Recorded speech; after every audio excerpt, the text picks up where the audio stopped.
What's going on, everybody? And welcome back to another episode of the Chatting with Cheese podcast. I'm your host, Fat Cheese, and y'all already know the motto, no gimmicks, only the real. And as y'all can see, I'm in another location, so y'all know what bag I'm in. I'm currently sitting in the Archbishop Carroll High School gym, and this man I got here with me today, this young man, excuse me. If you into basketball in the DMV hoop scene, high school basketball, you know this young man I'm sitting next to. He is currently ranked the #1 point guard in Washington, D.C. and number 49 on the ESPN's top 100 list. Electrifying, the most electrifying player in the DMV right now in high school basketball. And I said that, so you know you can take it to the bank. I'm honored and have the privilege of welcoming on my platform Ant Brown Jr. So, my guy. How you doing, bro? I'm good. Thanks for having me. Yes, sir. How you doing? Man, first and foremost, bro, I just want to say I appreciate you for giving me this opportunity and allowing me in your space. You know what I'm saying? This is an honor, and I got to give a shout out to my man Coda, you know what I'm saying, for making this whole thing happen. It's been professional. The connection been good ever since we met, and you know what I'm saying, now we here today. So first and foremost, how you feeling? Man, I'm feeling great. Don't got no complaints. Yeah, man. So we're going to get it started. So for the people that may not know who you are, you know what I'm saying, introduce yourself to the people and let them know a little bit about yourself. I'm Anthony Brown. From Floresville, Maryland. Rising senior at the Archbishop Carroll High School in Washington, D.C. A little bit about me, kid who stays out the way, who just want to hoop and be successful at what he do. So you said Floresville, Maryland. So growing up in the DMV, what role did your community and family play in shaping your basketball journey thus far? Both sides played a major part. Family and my community was probably my X factor and my why. I think they gave me the chip on my shoulder, especially my dad and my mom, my grandmothers, my aunt. I think without both sides, I wouldn't be here today. They would say they gave me the spark to be myself. A lot of people ask where I get my grit and my confidence from. It's just from the family I have. I feel like it goes down the line with my little sister, to my dad, to my great-grandmother, to my mom, my aunt. So I think with both sides in the community, it's like one big family. Yeah. I know when I go away, I have a community who's protecting me at all costs. When I'm out here, at a football game or anywhere, I know I have people who's has the best interest for me and have my back. So it means a lot. Yeah, that's one thing I noticed when I did my research, when, we locked everything in. I noticed your pops, he real active. Like, you go to his Instagram page, it's all you the whole way. I said, that's solid, bro. Yeah. Like, that's solid to have that type of support system, especially with everything you got going on right now. I appreciate my dad a lot. He's I call him like my superhero. I know I probably get on his nerves all the time. I know if I mess with him a lot. Yeah. Joke around. But, he's probably probably is the main reason why I picked up a basketball. I think he put the basketball in my hand at a young age. And, I feel like getting into the 3 big letters in the NBA is, I wouldn't say a give back, but a dream come true for both of us. I feel like, he had a chance to play basketball. He didn't get to fulfill it. So I feel like he's living through a dream through me. So the best way to, give back and be grateful is, to complete the mission. That's solid, bro. Shout out to Pops, man. Real live. So I noticed also doing my research, you started hooping at a real young age. Like, I went on YouTube, you got clips from a real young. And so at what age did you realize that basketball could become more than just a game for you? I ain't gonna lie. Some people say when they was little, but I'm gonna keep it real. I probably say when I first walked into high school, I understand that I had to understand that it's a business, and the coach he gotta feed his family. So he's going to put the best people or the best players on the floor, and I had to understand that. I feel like I learned that the hard way, but I feel like that helped me shape as the person I am today. Yeah. I think once I got to high school, I had to realize, it's another man behind you. It's somebody else working, whether that's in the DMV, with your team, West Coast, Idaho. It's kids everywhere working. Just because you don't see it, it's somebody putting in the work. So I think that's why I took basketball serious.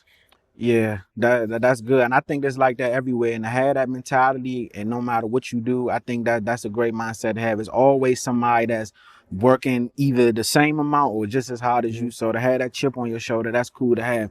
So I seen in a post that about a year or so ago, you actually thought about quitting basketball. Why was that? Little quick story. I went through adversity around this time 2 years ago. Was thinking about putting the basketball down. Went through major transition from the school I was at, Politics High School, to Archbishop Carroll. But during that time, I feel like I lost the love for the game of basketball. I went through like a little, I wouldn't say depression, but a dark mood where I didn't want to talk. All I want to do is just play the game and listen to music. I feel like I started hanging around the wrong crowd, but I think my dad and, the head coach here, Archbishop Carroll, Coach Malcolm Battle, helped me find my confidence and my spark. I'm forever grateful for both of them. It was a tough time. I feel like I was causing problems in the house, putting extra weight on my people's shoulders.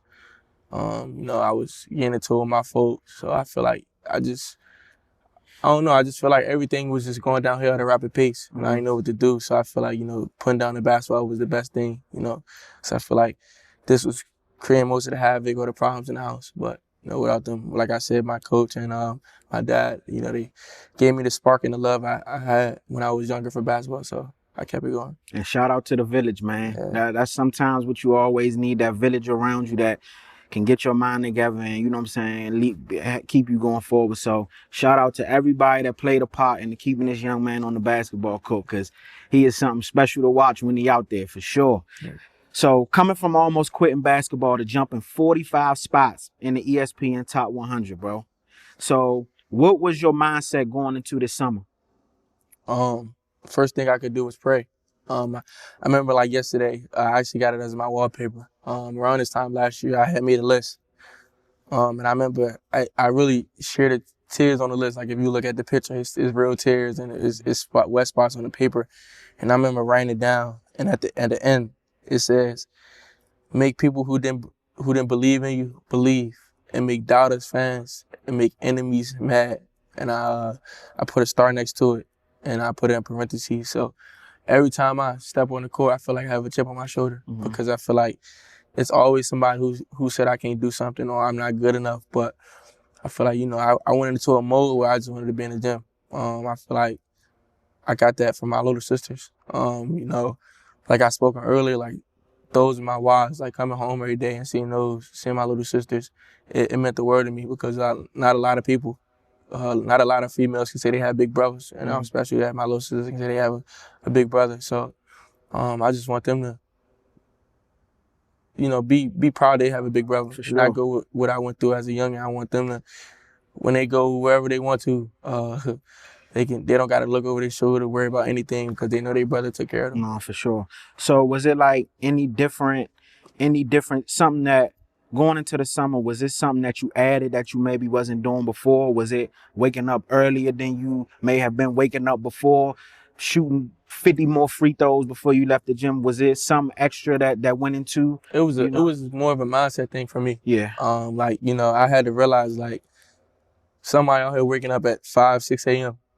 While I'm just not starting my workouts at 3 p.m. They end their workouts, all their workouts of the day at 3.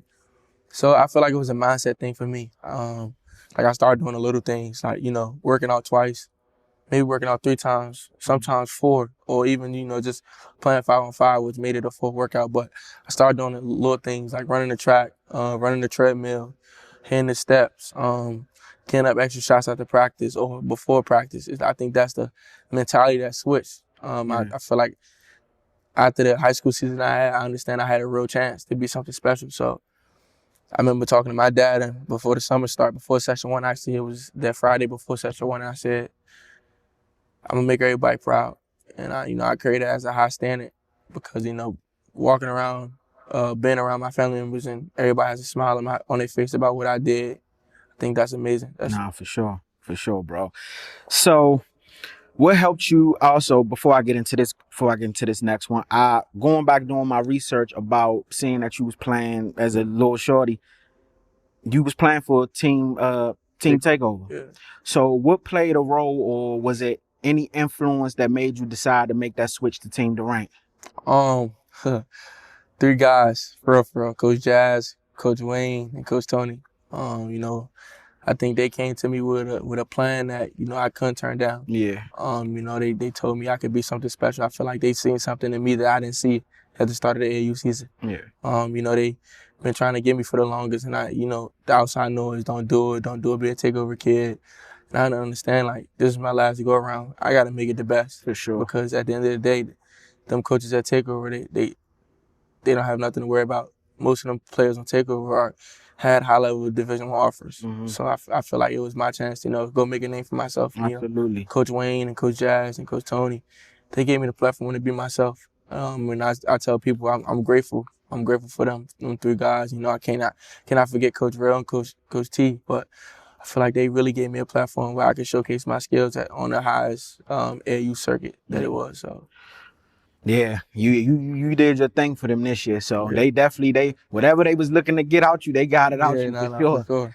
Yeah. So you play with a certain type of confidence. Like I noticed that. Like you like to talk that talk, and those are the type of players that I like to watch. So where does that confidence come from? You spoke on, your pops and your family and things like that. Where does that confidence come from? And do you feel every time you on the floor, you got a point to prove? Yeah, most definitely. Start off by question 1. When I grew up, I was the youngest kid in the neighborhood.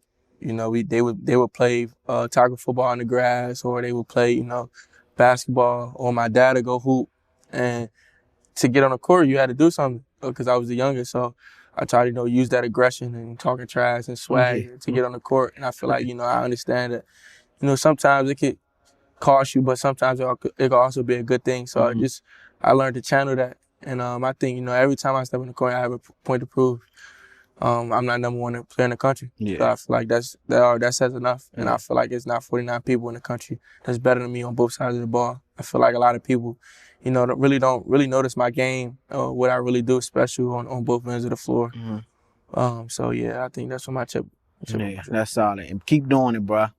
You can gain a fan in me because I like that. When you talk that talk after you cook somebody, that should turn it up. So keep it going. Yeah. So you're ranked number 1 at your position in Washington, D.C. And you're 49 on the ESPN Top 100 list. How do you stay grounded with all the attention that comes with that? Because you got a lot of attention on you now, people coming out to see you. So how do you keep yourself grounded with all that going on around you? It's a little bird in the back of my head that's always remind me the pain I felt 2 years ago. Yeah. It always, it's a birdie in my head. They always remind me that the grass wasn't so green. And I use that all the time as motivation. Like that pain that I went through, them tears, them sitting at the table, my parents crying, like that's something that feeling of that image or that image of seeing them won't go away. And I think that will always be that fire that get me going. So, I think that's what it is. Yeah. So do you feel it puts more pressure on you? And do you feel like you have to live up to those rankings, or do you just use it as motivation when you go out there? I wouldn't say live up to them rankings because I don't really pay attention to it. I mean, it's cool being 49 in the country, but 1 is the main thing. For sure.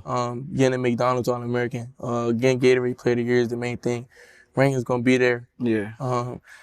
After 4 years, you can't see the rankings again. Nah, for real. So I really don't pay attention to it, but it definitely, I wouldn't say put a chip on my shoulder, but I know every time I got to step on the floor, I got a target on my back. Yeah. That everybody is gonna try to make a name off me. So before they make a name off me, I'd rather make a name off them. Absolutely. So I feel like that's more of the mentality I have with this whole ranking situation. Absolutely, yeah.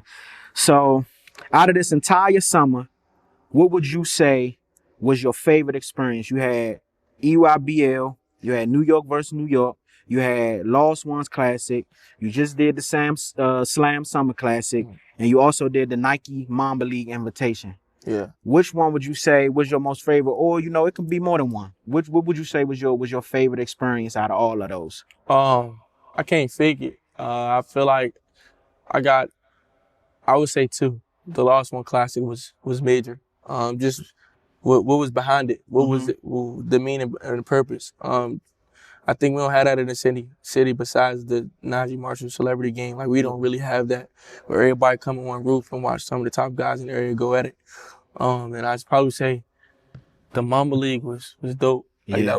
that was. I know that was a hell of an experience. Yeah, that was kind of crazy to me. Yeah. It's still surreal when I look at the videos. Like 2 years ago, nobody would think I'd be on the floor with them big time name players. And then you got the celebrities. You got Vanessa Bryant. You got who else? You got so many people. Miss Monica. It was so many people. And I feel like I shared the court with some great ones and some legends. For sure. So, I mean, that was probably them two was probably top two. Yeah. So after going through the things that you went through, getting over, what you was talking about earlier, how does it feel now to know like you getting invited to all these different games and places, and you actually out there not only are you out there on the floor with the top talent in the country, but you like a focal point, like people are actually coming out. Like when I went to the Najee Marshall event, like people saying, I'm here to see Ant Brown. Like we cool with everybody else. Yeah, that's cool. But we here to see Ant put on the show. How does does those moments hit you? Or is it like, that's one down, let's just keep it moving? Man, it definitely hit me because, like I said before, it's surreal. Like 2 years ago, I would never imagine myself being in this position. Yeah. Little kids asking for pictures, asking for autographs. Like I feel like it puts a smile on my face just to know that people look up to me and that my hard work is paying off. And besides my family members in my circle, I got the other people noticing the process and the time I put into this game. So I wouldn't say it's just another game. I think every step or every journey or every piece of my journey means a lot to me. Absolutely. I ain't gonna lie, y'all. I wasn't no kid looking for a picture, but I definitely wanted this interview, though.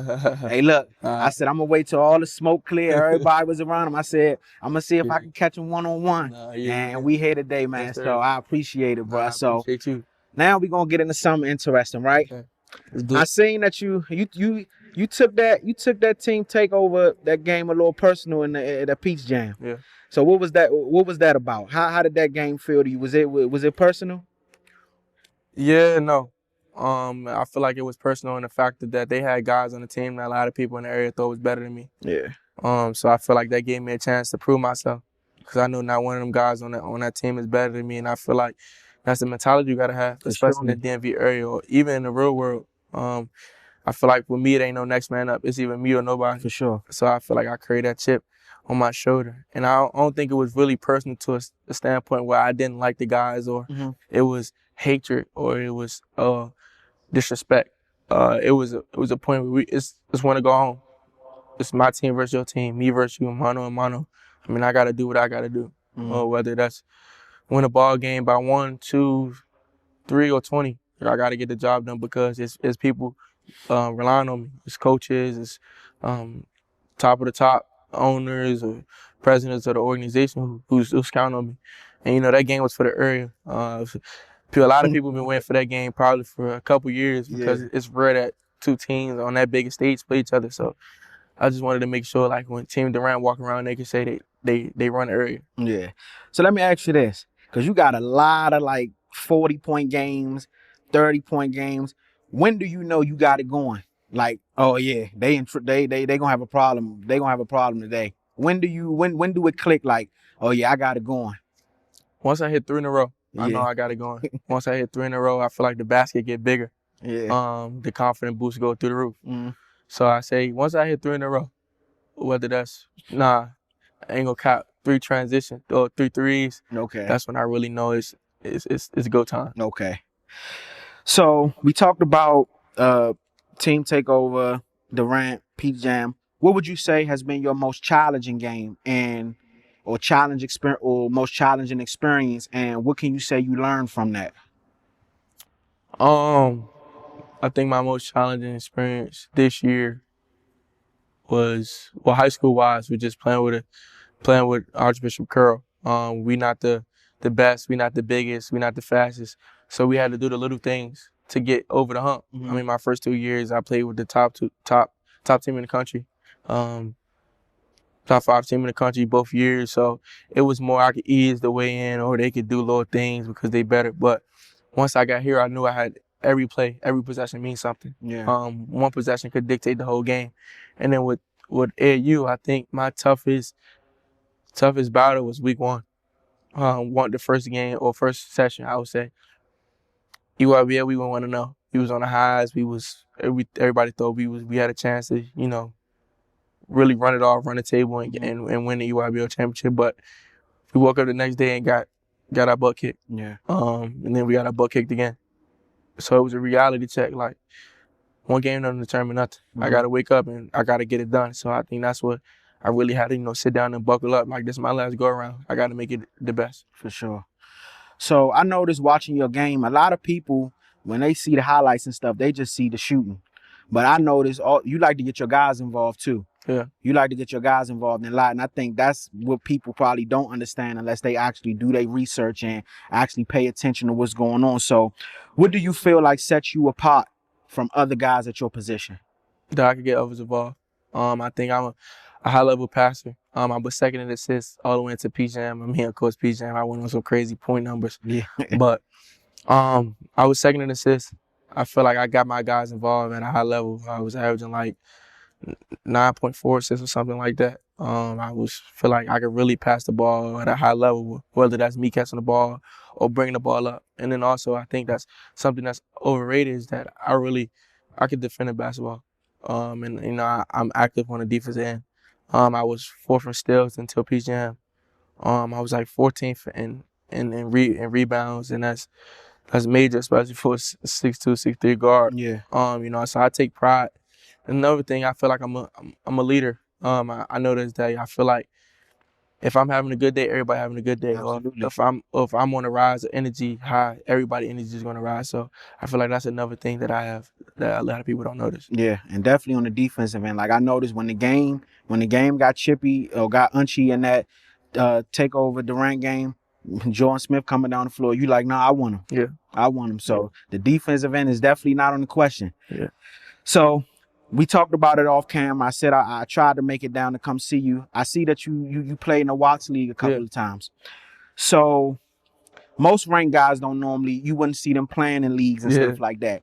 So what made you want to do it? What made you want to step out there and say, you know, I'm gonna go out there with the guys and play in the Watts League? I think playing down the Watts League and in the farms gave me my spark back. To be honest, I feel like those probably where I felt more confident. It was the environment for me, everybody yelling on the side, how I grew up. So I feel like and giving back because those guys support me. You know, so the best way I could really do something as of right now is supporting back and playing. And a lot of people don't know it's real competition out there. Absolutely. Like, it's not no sweet walk. Like they're trying to take your head off just how you, and especially, you know, you got a big name, you got people on the side who really want to see if you as good as people say. So I feel like, you know, probably besides EYBL, those two places are where I really, you know, got that chip because you playing with grown men at the end of the day. Absolutely. And them guys, they probably working a 9 to 5 or they probably doing something, you know, outside working, and then they come here and they got to play. They use that as cardio. But I feel like them two leagues, them are some real hoopers. Like some of them guys play overseas or college or they doing their own professional thing. So you got to bring your best. So I think that's what really. Yeah, because I ain't gonna lie, bro. And I went down Watts like for the first time like a couple weeks ago. Like it was my first time going. I always was saying I was gonna go down there, but this is my first time going. If you can go down there and do your thing in that type of environment, I feel like you can go anywhere and play because that right there is not what people use. Yeah, that's it. You understand? You got people in the stands. They can say all they want. They can't do nothing. You know, you got security on the sideline, but you go outside, they right there. Nah, they can step for on real. the court, run on the court, do whatever they want. Yeah. And then most times in the Watts, everybody that's outside from that neighborhood. So it's really I feel, but it's fun to me. Yeah, for sure. It's fun, I love playing out there. You know, I feel like when I'm out there, I'm at home. Yeah. And I like that they give guys, you know, a place to come and play. Guys that, like you said, may play overseas and just want to come home. I like that. So shout out to the Watts League, man, and everything y'all got going on. Sure. So how do you balance? We know school just kicked back off you senior year. So how do you balance school basketball and your social life, and what does your day-to-day look like? Day-to-day, 6 a.m. whether practice or workout. Right now, since Carroll has started back off season, we work out in the morning at 6 a.m. But if not, I'm up shooting with Dakota at 6 a.m. normally or 6:15. Then I will have school. Then I'll probably work out at like 4:30-ish, and then I will lift at either 8 or 7:45. That's my typical day, my standard day. And then I'll probably say, school-wise, I have a mom and who work in the school system all her life. Yeah. You know, has degrees everywhere in the house. She reads a ton of books. So I feel like paying her or giving her, showing her how respect is, getting good grades. Coming to school and doing what I got to do, because it's not what you do on the court. On the ball, like she always says to me, the ball has to stop bouncing soon, or the ball will eventually stop bouncing. So you got to have another outlet that you can look to, because you never know. Knock on wood, injury may happen. Nah, for sure. You got to do something. So I feel like, she always emphasized, like, even like she was saying, the NBA I might do, you never know, 2 years, 1 and done, 3, or maybe all 4. But if I don't do all 4, she still wants me to go back and get my degree. So, absolutely. Yeah. Shout out to moms for that. For sure. Go get Shout that out to degree, moms. for sure. So I heard you say all the time, I watched the interview you did, I believe it was after New York versus New York, but when you was going off at Najee Marshall event, they got a clip of you saying DMV best in the country. So what do you feel like, what do you think makes the DMV basketball scene so special? Not just back in the, with KD, Beasley and them, but even current. Like you got 3 guys from the DMV that's in the top 100, top 10 of the top 100 ESPN class of 2026. So like, what do you think it is about the DMV basketball scene that makes it so special? So I think we have 8 guys, 9 guys on that top 100 list. But I think I have this argument all the time, like whether it's a camp I go to, anything. But I feel like if you really look and sit down and look at every circuit, we have 2 to 3 teams who's, if not dominating the circuit, it's up there. Yeah. Whether that's EYBL, you got Team Durant, Takeover, Melo, Boo Wims. You go to Adidas, you got New World, Loaded. Then you go to Puma, you got One Life, One Shot, Team Museum. You go to Under Armour, you got Team Premier. You got teams everywhere. Yeah. And I feel like a lot of people or a lot of states have like 3 or 4 teams, and that's it. We got Team Takeover, they got A, B, and C team. New World, A, B, or C team. So imagine if we all put probably all 15, that's 15 regular teams. You don't got the Mama Park team, you don't got the rec league team. So if you all put that talent on one team, or 2 to 3 to 4 teams, we'll run through AU basketball. Absolutely. And I think a lot of people don't understand that because they so caught up in their city. But I think if anybody come down here, we'll really put pause on anybody. I agree. I always tell people that. I just did a recent interview with B Hen from the 520 podcast, and he from Indiana. And I asked him that question. I think he put us like third. I will battle that with anybody. I don't even know anybody who hoops in Indiana. It's no state, nothing that's better than DMV basketball. I don't know anybody who hoops from Indiana, so I don't really know. Huh? Who's 1 and 2 above it? I don't know. I don't know who he got up there, but I think he said he said some other shit, but it ain't up there with the DMV though. No way. So now we gonna get to the. I like to throw some lists in there for you. So give me your DMV Mount Rushmore. It could be from the past. It could be current. It could be guys that people don't know. Give me your DMV Mount Rushmore. No order. KD, Mike B's, AI.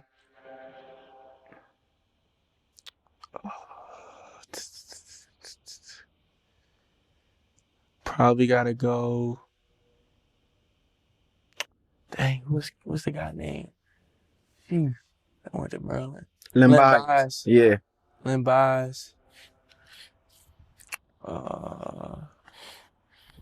And I think that somebody that's gonna be special in the DMV soon is Jordan Smith. If I had to go my Rushmore, that's who I would go with. Yeah, that's solid. I like Jordan Smith a lot. Yeah. Athletic is a mug too.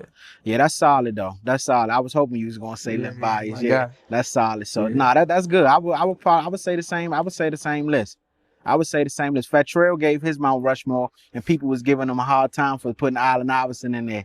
I'm like, shit, he from Virginia. Man, AI cold. AI is cold. Oh, that's my favorite player all the time. Cold. Yeah. I think he changed the league. Braids, headband. Oh yeah, for sure. For sure. I don't think people really understand it. For sure. Yeah. He changed. What everybody doing now, he was getting in trouble for. Yeah. Yeah. So AI is a culture icon. So can't nobody tell me nothing about Allen Iverson. Yeah. So who's your favorite NBA player to watch right now? Anthony Edwards. Anthony Edwards is right now my favorite. My favorite. Just, his aggression, talk trash to any and everybody. Like he don't care who it is. Yeah. Um, he smack at you. Yeah. So I feel like it brings it when I watch him play. Like the energy and the intensity and aggression reminds me kind of myself. Yeah. So yeah, I love to watch him play. Yeah, I like Anthony Edwards a lot too. I always say right now my current favorite player is KD. Yeah. But I've been trying to decide who gonna be my guy once KD leave, and I'm kind of leaning towards Anthony Edwards. Yeah. So pretty cool. Who's some comparisons to yourself that you've heard? Because I seen a lot of the comments. They say Kyrie Irving. Some people say Kyrie Irving. Some people say Sam Cassell. I done heard Chris Paul. I done heard Isaiah Briscoe. Okay. I done heard who else have I heard? I done heard Melo Trimble. Oh yeah.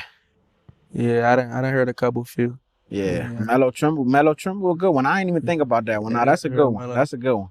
Yeah. That's a good one. I like that one. So, what would you say is your favorite sneakers to hoop in? I noticed you go the Mitch. I noticed like when it's go time, when it's you throw the Mitch Mac joints. You know what's crazy at the slam? You might throw them off the bus. For real? Yeah. Why? I don't know, because I played outside, like the bottom was already. Yeah. I was like, you know what? I could just give me another pair, but I'd probably say Kobe right now, but them Jaw 3s are nice. Oh yeah, I like them joints. I wore them for the first time at Nike Academy in LA. They was comfortable. What colorway? Like, I had the white with the gray stripes. Oh man, yeah. They cold. I like the Jaw 3s. Yeah, my man put me on them joints because I don't really do. I like the James Harden joints too. Yeah, the James Harden ones. But everything I do Nike. So yeah. I feel you. Yeah, so I seen them jaw joints. I said, nah, them joints is nice. Yeah. Them joints nice. And before that, it was either Kyrie or Paul George. Okay. Sadly, they not with Nike no more. Yeah, I feel you. Nike all the way. Yeah.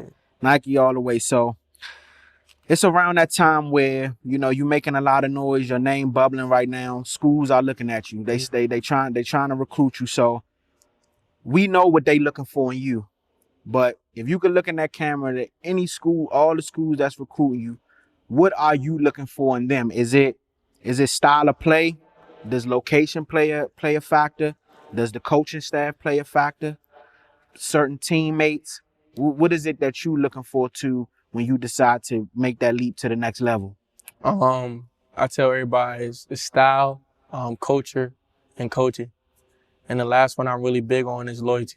I think I'm really big on loyalty, and that plays a major part. I don't think location really plays a part. Yeah. Because, either way, whether it's in the NBA or college, I'm going to be moving back and forth or all around the world. So I really don't look at it as location, but those are probably my three things. Yeah, for sure. That's good. That's a good answer. So looking ahead, senior season, this it right here, this could possibly be the last time that you play in the area or whatever the future holds. So what is your short-term goals that you want to achieve this year in your senior season, and what are your ultimate long-term basketball dreams? I've been talking about it for 2 years. Get DC Gatorade Player of the Year. Every time I come in here, I look at them over there, and I can see myself having one hung up with my name on it. And then trying to go get DC Player of the Year, WCAC Player of the Year, and try to the left of me, it's all the WCAC championships. Try to bring one of them home, even if I could try to bring DC States home. Anything I could do, just to make this school, when they come in here, they have something from 2025 to 2026. For sure. So you talked about this. This has been great, bro. You talked about trials and tribulations and you overcoming, and now we here where we at today. If you can give any advice to the youth, kids that's coming up that may want to be like Ant Brown or just maybe going through some of the things that you went through, what advice would you give the youth? Say keep going. As much as the rain help the grass grow. You got to look at yourself as the grass. Or as much as it's storm, you got to look at yourself as the grass, because that rain helped the grass grow. Them rainy days, them tough nights. You know, that builds a person and a character that once you get to the biggest stage, you're ready. Another thing, just don't listen to what nobody say.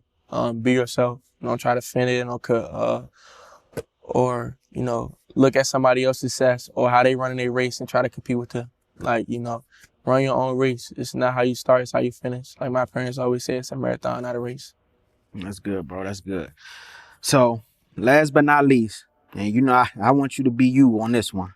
You feel like you the best player in the country? Hands down. I feel like I'm the best player in the country. Best player in the area, play in the state, DMV. I feel like I'm the best player everywhere I go. Yeah. Hey, man, if you haven't came and seen this young man play, make sure you come out and come see him wherever he at. If you can get there, whether it's bus, train, Uber, whatever, man, come out and see him. He's special, bro. And podcast aside, bro, I just want to say I appreciate you for tapping in with me, bro. And, man, keep going. Don't stop, bro. There's a lot of people out here that will get a arm to be in the position you in, bro. You special. No, thank you. Appreciate you for having me. And you could take the sky's the limit for you, bro. So just keep going, man, for real. Thank you. Yeah, man. So, hey, man, we going to go ahead and wrap this up, man. Y'all already know. I appreciate y'all for tapping in with me, Chatting with Cheese podcast. Ant Brown Jr., man. Make sure y'all lock in with him. Let him know your social medias and everything. My boy just got that blue check on Instagram, too. All my socials is Ant Brown 0_. So you can find me on Twitter or what they call it now, X, Instagram, TikTok. Everything is Ant Brown 0_. Yeah. Hey, man, I appreciate y'all. Do not forget to like and share the content when it drops. Also, subscribe to the YouTube channel. Again, shout out my man Coda for making this thing happen, man. And I see y'all next time.